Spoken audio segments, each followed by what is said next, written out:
It is strategically important because Vuhledar used to be a logistics center for the Ukrainian army. Now we have to keep in mind that whatever remains of Vuhledar after more than 2 years of intense fighting, after shelling, Russian shelling, well, there's only dust and rubble left. There were, to give you an idea, there were 14,000 people living there prior to Russia's full-scale invasion of Ukraine in February 22. It is estimated that around 100 civilians, the people who were still in Vuhledar when it was captured by Russian troops. So it is a strategic loss for Ukraine because Vuhledar is also located 50 kilometers south of the city of Pokrovsk. Pokrovsk also threatened to be seized by the Russian army, and it's also 50 kilometers southwest of the already occupied city of Donetsk, Donetsk city, which was captured in 2014. So the fact that it has been now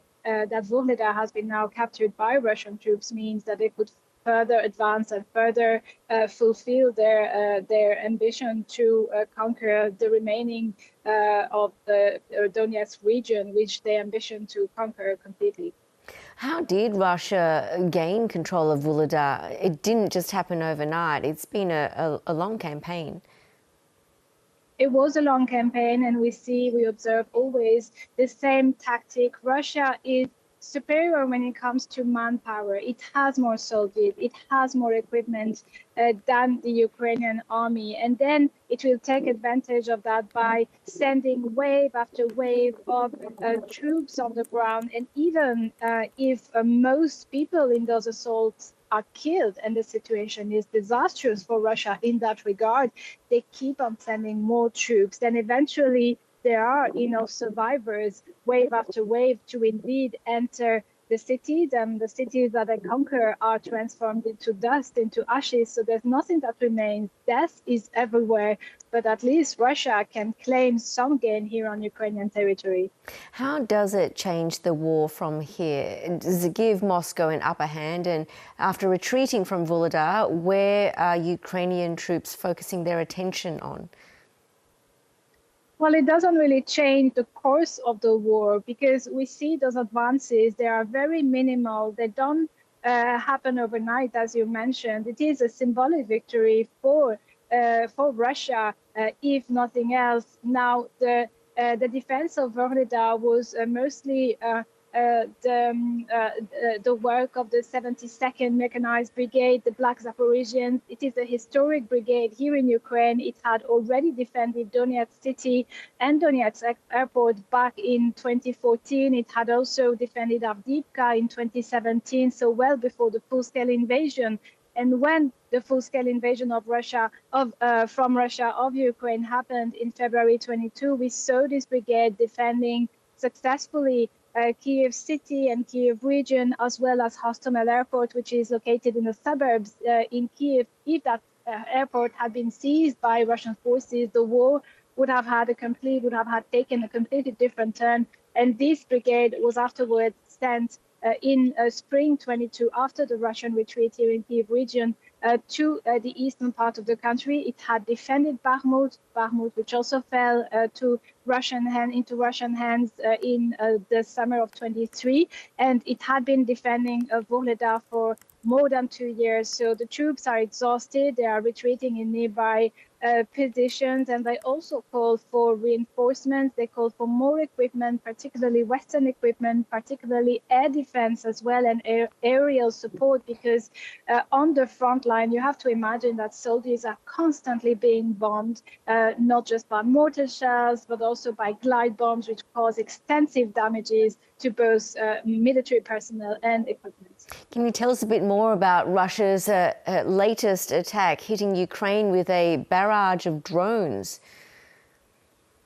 Yes, it was last night. It's something that happens every night here. You know, you just have to imagine that in September there was not one single night with no air raid launched by Russia against Ukraine. And usually they use dozens of drones. It was the case last night. Drones that are Iranian-made Shahid drones, kamikaze drones. Last night, 105 were launched against Ukraine. About 15 of them were aimed at the capital's energy infrastructures here. They were all intercepted, but of course there's material damage when they fall. There's also been damage on electric lines in the Odessa region, in the Ivano-Frankivsk region, that's in the south and the west of the country.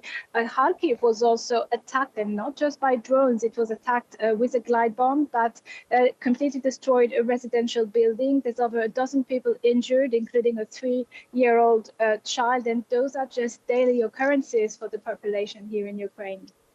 And Emannuelle, Ukraine claims Russia has executed 16 prisoners of war on the Eastern Front. What do we know about that?